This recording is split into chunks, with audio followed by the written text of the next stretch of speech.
ce que Isaac a prononcé comme parole dans la vie de Jacob, parole de bénédiction. Et pour ceux qui ont certainement lu correctement ce chapitre, ils vont comprendre que ces paroles de bénédiction, non seulement Ésaü a dit que Jacob est béni. Dans le chapitre 30, nous avons lu, Isaac prononce encore les paroles de bénédiction sur Jacob. Il dit, sois fécond, va, multiplie-toi, et que ta postérité soit abondante. Ces paroles se sont accomplies dans la vie de Jacob. Jacob a eu plusieurs enfants. La Bible dit que quand il quittait la maison de ses parents, il avait un bâton à main. Mais à son retour, il formait deux camps. Son frère Ésaü, il courait après lui pour le tuer. A fini par reconnaître que non, si tout ceci se manifeste dans la vie de mon frère, c'est parce qu'il a été obéissant. Les paroles qui ont été prononcées dans sa vie, il s'est soumis, il a été appliqué pour pouvoir marcher sous ces paroles. Je dis bien sous ces paroles et non sur ces paroles.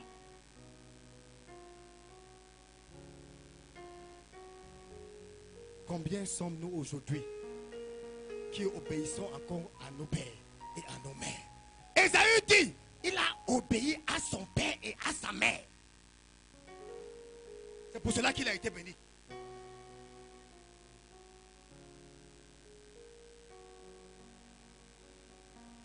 Je disais mercredi que nous avons déjà reçu la portion spirituelle. Mais il reste la portion biologique.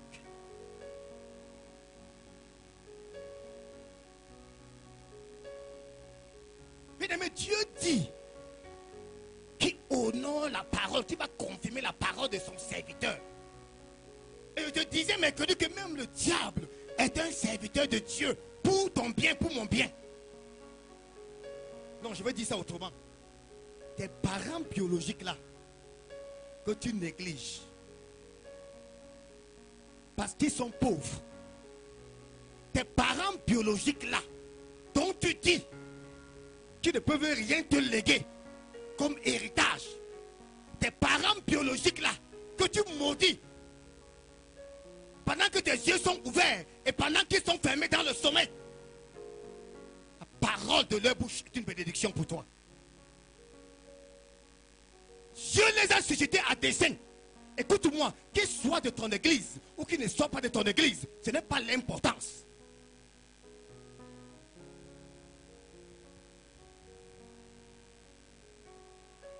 Beaucoup à cause des prophéties à l'église ont abandonné leurs parents.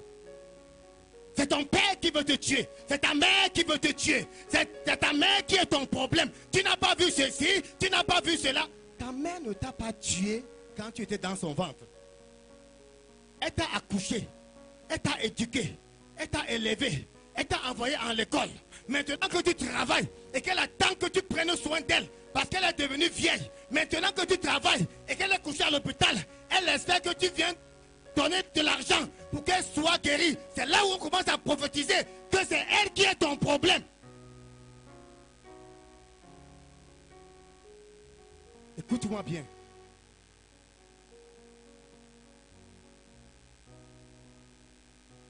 Il ne faut pas que je dise ce que je ne dois pas dire. Mais fais attention. Ce ne sont pas toutes les bouches qui sont les bouches de bénédiction pour toi.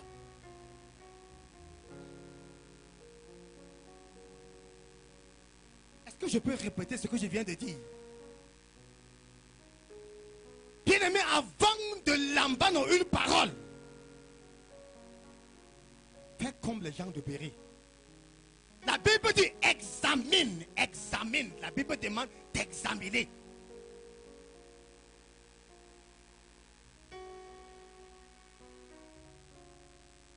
Le Père lui-même disait, pour certains ici, je suis un père biologique. Et pour d'autres, pour tous, je suis un père spirituel. Donc il y a une différence entre les deux.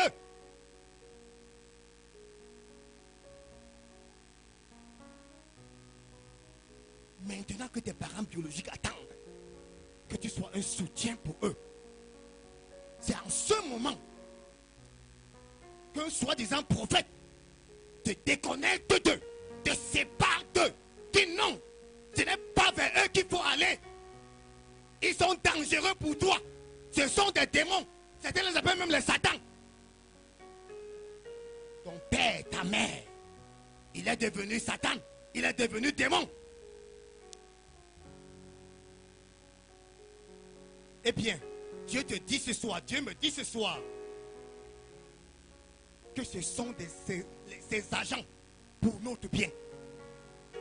Écoute-moi, que ton père soit sorcier, qu'il soit encore en train de se poster devant les idoles. La science dit toujours qu'il est ton père. Pourquoi refuses-tu ton père aujourd'hui? Mais quand il meurt, tu pars pour les biens. Maintenant, il a envie. Tu ne veux pas t'approcher de lui. Tu t'éloignes de lui. Tu le rejettes. Tu dis tout de lui. Ta mère a envie maintenant. Elle a besoin de toi. Tu n'es pas là. Mais une fois qu'elle décède, le service traiteur d'1 million. Mais elle avait besoin de 100 000 à l'hôpital.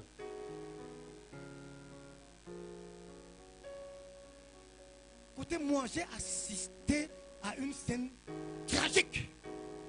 La mère d'un ami d'enfance, ici à Bafoussam, épileptique de son état, abandonné par ses enfants. Les enfants n'étaient pas pauvres, hein? Elle n'en avait que 3. Un garçon qui était mon ami et les 2 autres. La première est mariée à un homme, un millionnaire. Et la seconde est en Europe et travaille comme infirmière.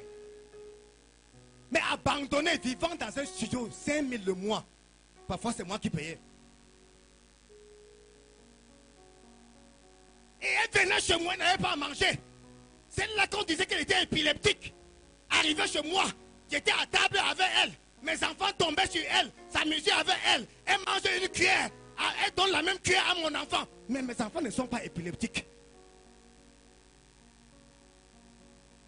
Mais ces enfants qui pouvaient la soutenir l'ont abandonnée. Parce que non, elle est épileptique et qu'elle n'a pas pris soin d'elle pendant son enfance. Pendant leur enfance, écoute-moi. L'essentiel n'est pas de prendre soin de toi.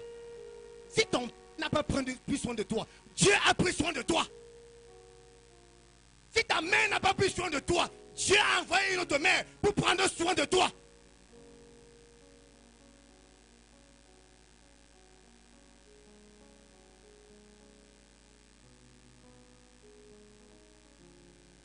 Le jour qu'elle décède, c'est moi qui étais là pour porter le cadavre, qui avait déjà fait 2 jours qui pourrissait déjà.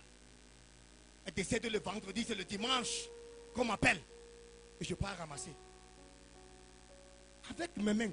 Mais, c'est de l'hôpital avec les gants. J'ai dit, Seigneur, rien ne peut m'arriver. Le cadavre a été refusé à l'hôpital. Mais pas à la grâce de Dieu. C'est arrivé à la mort. Viens voir le jour des obsèques. Ma soeur, mon frère, le service l'auteur qui avait là-bas, les voitures qui étaient garées. Et la rage dans mon cœur, j'ai commencé à pleurer comme un enfant. Et les gens m'arrêtaient. Il dit, mais ce monsieur-là, ils sont d'où? On ne le connaît pas dans notre famille. C'est qui? Et ceux qui étaient là leur disaient, c'est elle qui a même c'est lui qui a même porté le corps pour amener à la mort. C'est sa mère plus que les autres. Écoute-moi, la bénédiction spirituelle ne remplace pas la bénédiction biologique.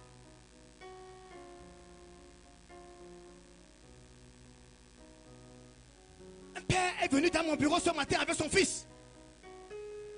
Il dit, on m'a dit que vous êtes pasteur, non monsieur? Je dis oui. Il dit, mais l'enfant, cet enfant-ci, je n'ai pas refusé l'église.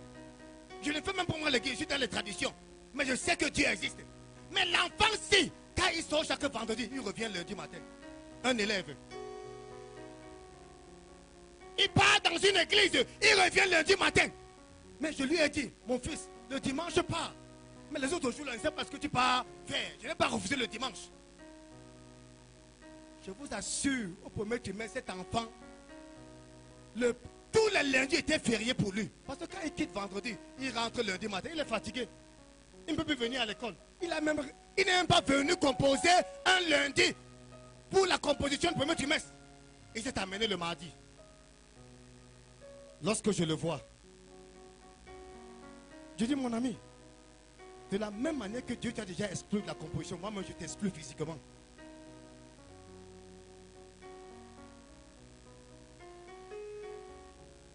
Écoute-moi. Dieu a suscité Pharaon à dessein. Ton père, ta mère, Dieu les a suscités à dessein pour ta vie. Mon père, ma mère, Dieu les a suscités à dessein pour ma vie. L'importance, c'est ce que toi, tu dois faire.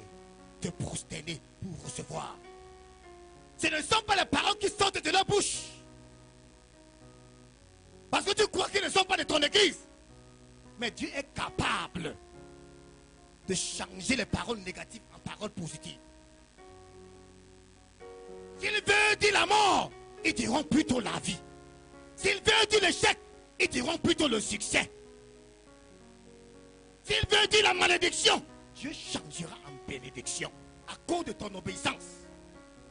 Jacob a obéi.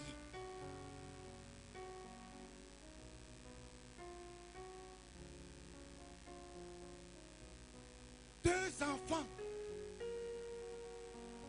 Le mère. Veuve de son état. Le père est déjà décédé. 16 ans, 18 ans. Ont abandonné leur mère pour aller habiter à l'église. Et la mère vient dans mon bureau. Elle dit, je ne comprends pas. Elle fond en larmes. Je suis aussi chrétien. Mais mes enfants, depuis 6 mois, m'ont abandonné. Ils habitent qu'à l'église. Et ils n'ont pas de quoi payer leur scolarité. Pourtant, leur mère me dit que après le décès de leur père, le champ que le père a laissé, ils partaient là-bas cultiver, ils récoltaient. C'est ça qui payait leur scolarité, c'est ça qui nous nourrissait. Mais depuis là, ils sont partis se réfugier à l'église. Ils sont devenus des mendiants.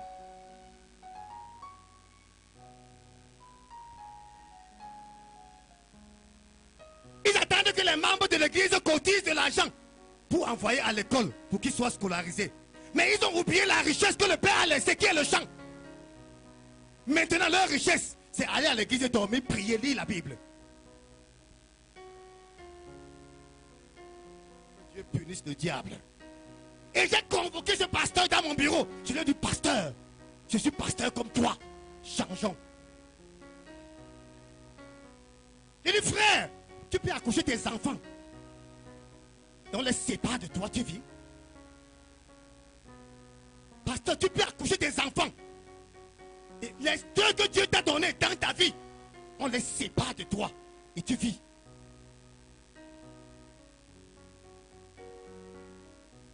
J'ai dit, frère, je ne t'ai pas appelé pour te réprimander. Mais je t'ai appelé pour te dire, changeons. Notre mission, c'est la réconciliation. Notre mission, c'est amener les familles dans l'union, dans l'amour de Dieu. Les consolider dans cette famille. Écoutez-moi, un jour, on est parti rendre visite à une soeur qui avait accouché dans cette église. Il est arrivé là-bas, on lui a donné le savon. Elle m'a dit, pasteur, mon mari a dit que je ne parte plus à l'église. Je vois qu'il y a des personnes aussi qui étaient avec moi ce jour. Et je lui ai dit, je suis d'accord avec lui. Il a dit que tu ne pars pas, attends d'abord, reste à la maison. Mais pasteur, c'est comment? Toi-même, tu es avec mon ami. Oui, je suis avec lui. C'est l'autorité de la maison. Quand elle décide, tu assumes d'abord. Je ne suis pas là pour te séparer de ton ami, ton mari. Je suis là pour consolider sa parole d'abord dans ta vie. Frère, ces enfants sont devenus des mendiants à l'église. Il faut qu'on cotise de l'argent pour qu'on vienne payer à l'établissement pour qu'ils fréquentent. Et la mère me dit, que c'est eux plutôt qui devaient scolariser d'autres enfants. Parce que je sais qu'il y a la richesse au champ. Mais ils ont abandonné la richesse pour devenir des mendiants à l'église.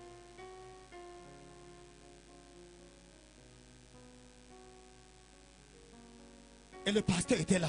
Je lui ai dit, pasteur, tu suis ça? Le nom de Jésus est bafoué à cause de nos actes. Jésus n'est pas venu séparer les familles, pasteur. Jésus n'est pas venu dire aux enfants, désobéissez à vos mamans, désobéissez à vos papas, pour obéir au pasteur. Écoutez-moi, un homme de Dieu avait dit un jour que les pasteurs, enfin les hommes de Dieu, ou les soi-disant hommes de Dieu, ont enlevé le joug du diable dans les vies. Maintenant, eux-mêmes sont devenus le joug dans les chrétiens.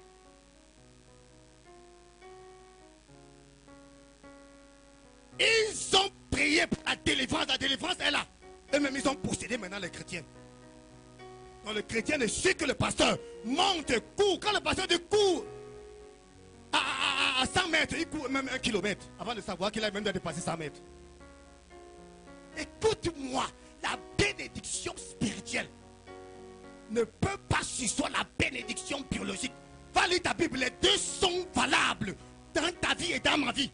Les deux sont valables.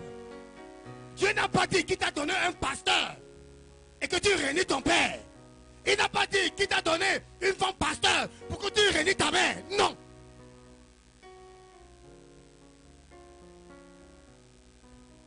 Jacob avait reçu la bénédiction matérielle et il avait également reçu la bénédiction spirituelle.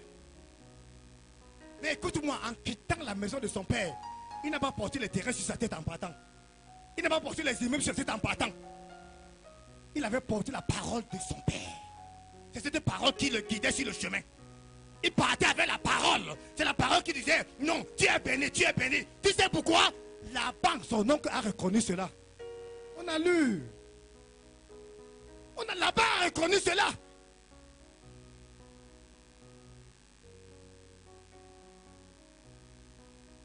Là-bas a dit, je reconnais, je vois maintenant que c'est à cause de toi que je suis béni.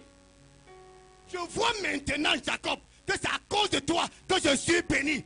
Jacob n'est pas venu avec les richesses pour déposer sur la banque, mais il était porteur de richesses intérieures. Là où il était, la richesse était obligée de se manifester. La bénédiction était obligée de se manifester. Ce soir, pour toi et pour moi, quel que soit le lieu où tu es producteur de bénédiction. Quel que soit le lieu où tu vas aller, tu es producteur de bénédiction. Quelles que soient tes compagnies, au lieu que ces personnes t'influencent, tu vas les influencer par la bénédiction au nom de Jésus. La banque a dit, je vois maintenant que c'est à cause de toi, Jacob, que je suis béni. Et Jacob a dit, tu sais comment je t'ai servi. Autrement dit, comment j'étais soumis à toi. Et qu'avant moi, le peu que tu avais, c'est ta queue. Ça dit la Bible. Avant moi, le peu que je suis venu trouver sur toi, c'est multiplié. Parce que je suis la bénédiction. Je suis une source de bénédiction. Je suis porteur de bénédiction. Là où je mets la main, c'est avec la malédiction, c'est la bénédiction qui commence.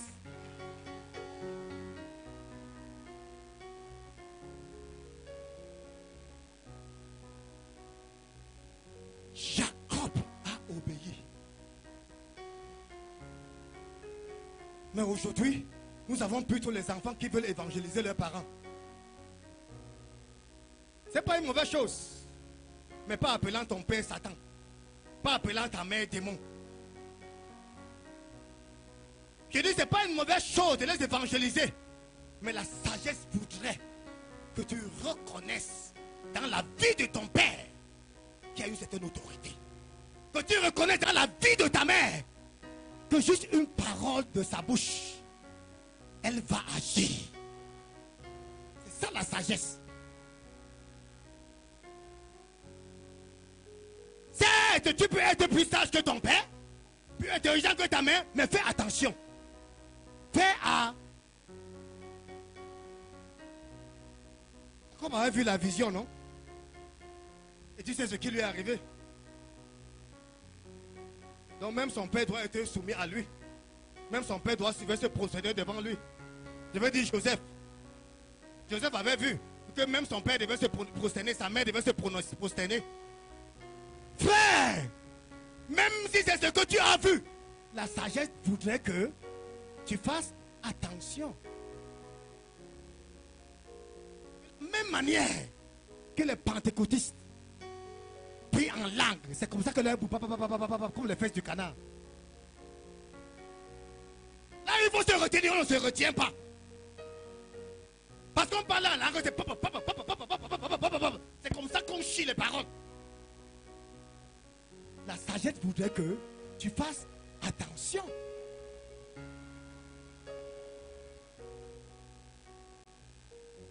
Je te dis que tu as déjà reçu la portion spirituelle. Où est la portion biologique?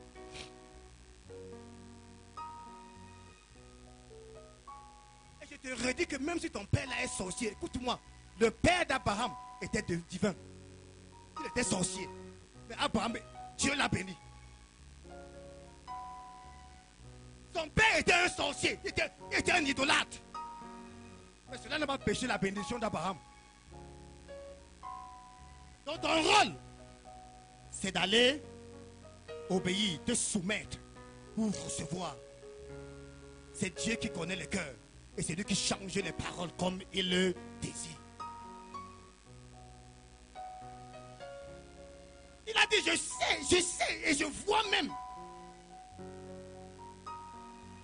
C'est à cause de toi que je suis béni. Écoute-moi, lorsque tu es une personne bénie, ton entourage commence à jouir de ta bénédiction. La bénédiction qui est dans ta vie, ton entourage commence à jouir de cette bénédiction. Et cet entourage commence à témoigner le bien de ton Dieu.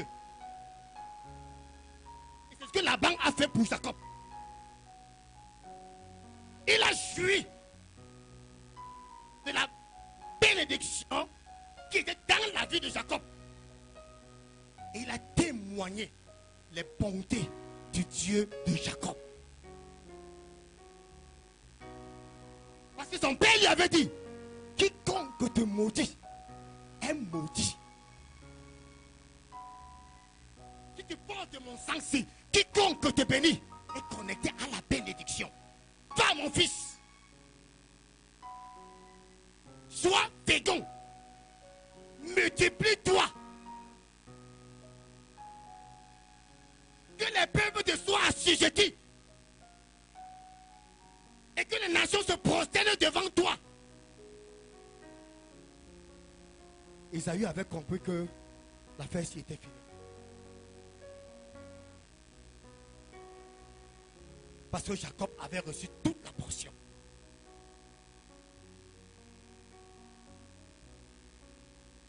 Nous le savons hier quand on partait au village. Nous qui avons eu la grâce d'y aller. Quand on partait au marigot pousser de l'eau. Quand on voyait une grand-mère avec son seau, on courait vite, on jetait d'abord notre seau, on courait vite porter son seau. Monter la colline. Laisser le seau. Aller prendre la grand-mère, arrêter sa main. L'amener au niveau du seau. Et porter son seau, aller laisser à la maison. Pour revenir prendre notre seau. Aujourd'hui, qu'est-ce qui se passe avec nos enfants? Quand ils trouvent le père qui est en train, un grand-père qui est en train de prendre le bois, il dit, le père là va mourir sur le bois là.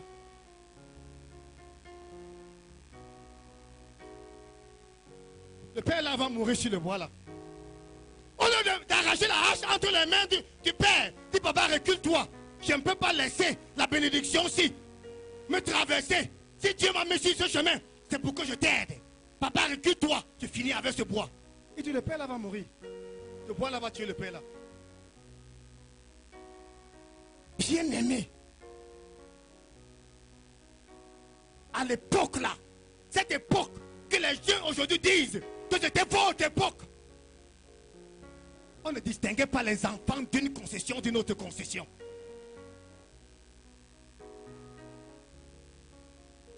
Il n'y avait pas cette distinction.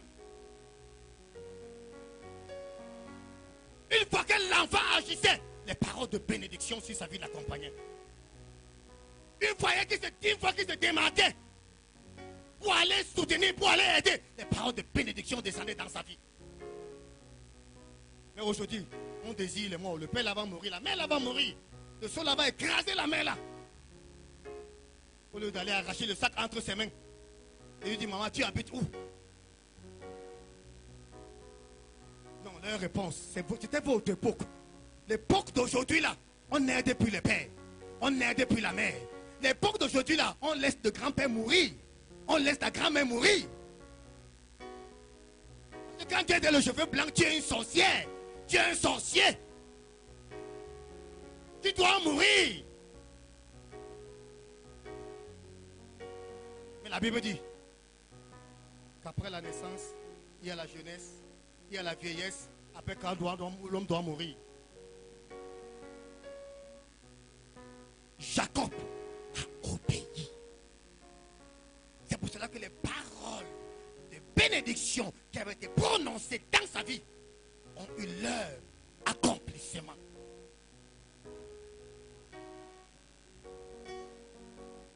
Bien qu'on connaisse seulement son mauvais côté, il était escroc, il était ceci, il était cela. Mais il a obéi. L'autre là, il a su que non.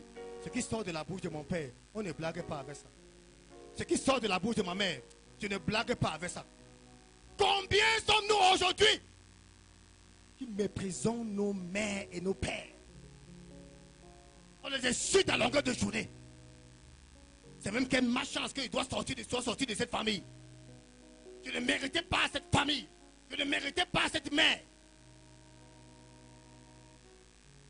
Toi, qui te mérite? Écoute-moi. Les paroles qui vont sortir de la bouche de cette maman vont t'accompagner toute ta vie. Même si elle meurt, ces paroles sont éternelles. Ce sont les paroles de vie. Parce que Dieu a suscité cette maman à dessein pour toi. Et si elle part avec les paroles, en prononçant les paroles de malédiction, comme la mère dont je vous parlais qui est décédée là, elle m'avait dit, à jamais mes enfants, mes filles là, sauf mon garçon. Et vous savez quoi, le jour qu'elle était à la morgue, il fallait sortir le corps de la morgue. On est allé chercher un tradipraticien. Ses soeurs, ses filles là sont parties chercher un tradipraticien. Il est venu avec une feuille, une petite feuille. Il a dit que bon, je vais changer la malédiction que votre mère a prononcée en bénédiction maintenant. Je vais mettre la feuille là sur ses lèvres et ça va changer. Non, quand la personne est vivante, ce sont les paroles qui comptent. Ce sont ces paroles qu'elle est vivante qui comptent. Ce ne sont pas qu'elle est morte. Dieu même dit qu'elle est oubliée.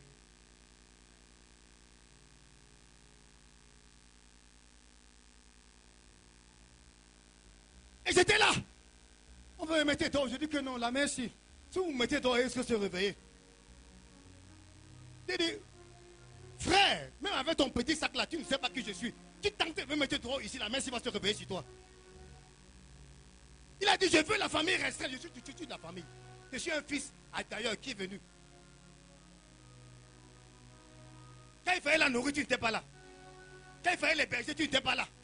Quand il fallait payer sa chambre, tu n'étais pas là. Maintenant, tu viens avec une petite feuille pour changer la malédiction en bénédiction. Non. La parole de malédiction qui a été prononcée quand elle vivait, c'est elle qui a pris place.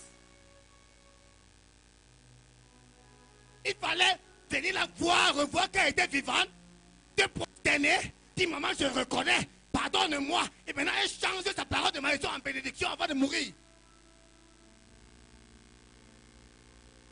Qu'on ne te trompe pas. Ce sont des bandits. Ce sont des voleurs.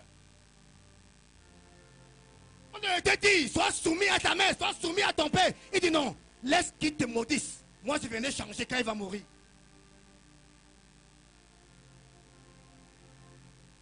Et ce jour, j'ai vu de mes yeux, j'ai pleuré. J'ai dit, Seigneur. Et j'ai appelé la première fille, je lui ai dit, tu sais, va dire à ton prêtre, je te vois avec ton prêtre. Va lui dire que ces paroles ne peuvent pas changer les paroles de ta mère. Sauf la parole de Dieu qui peut le faire. Va lui dire que lui, il est un homme. Tu t'es encouragé à le faire. Il y en a aujourd'hui, quand sa mère vient chez elle, on ne peut pas lui donner le fauteuil. Elle s'assoit que sur le tabouret.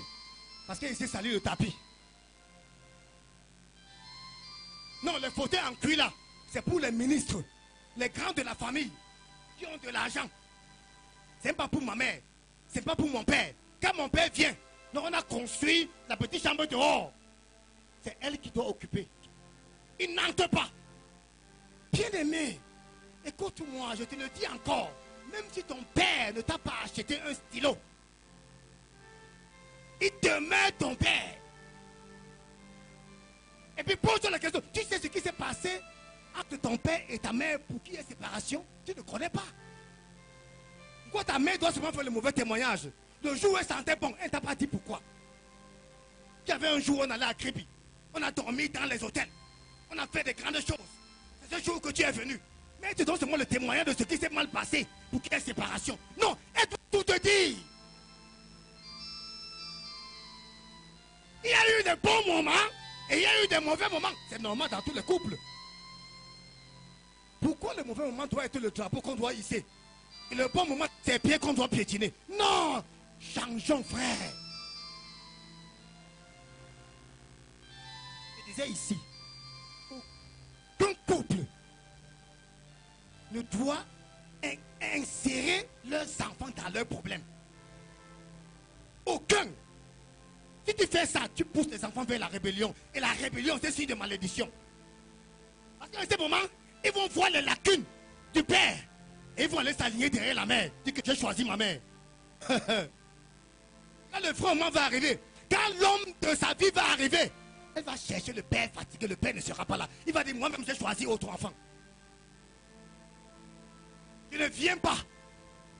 Parce que tu m'as régné, je te règne aussi. Et on va voir à qui ça va payer. N'y mélange jamais les enfants. Ce sont les bénédictions que Dieu nous a données à vie. On doit plutôt les conduire et dire, suis ton père, suis ta mère. Tu n'es pas un gobelet d'eau que j'ai bu et tu es sorti. Non.